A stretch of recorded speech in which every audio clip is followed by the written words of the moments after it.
arm drag, right? So your hand is behind in relation to front foot strike, right? So right about here is where you're starting your initial touchdown with that front foot, and you can see that your hand is below the elbow. That is a huge no-no. Your body's going to be protecting against that because it knows that that invokes pain. Okay, so anytime that we're late, we're setting ourselves up for disaster. Now the thing that I see is a little bit of elbow hike right there.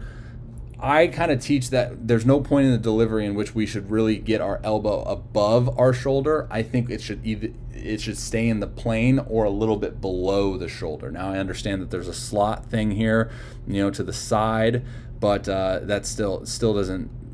There's still no reason for this to hike up too much, because then what happens is now you're having to drop and then get under the ball, right? Which we see here.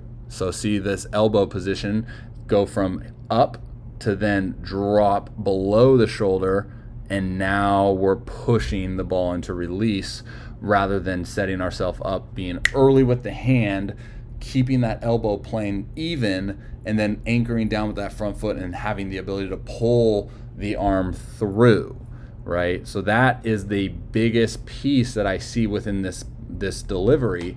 That's just, it's prohibiting us from increasing our power output, increase our arm acceleration, and the inability to stay healthy, because you're having to rely so much on your arm, right? Your arm is having to create a ton of independent energy now because it's not really working with the body, right? So you see with this back leg, as it starts to fold inward, the hand has yet to climb above the shoulder, meaning that the timing of the transfer of energy from the ground up the chain through the fingertips is really behind, meaning that your hand isn't on time with your lower half, right?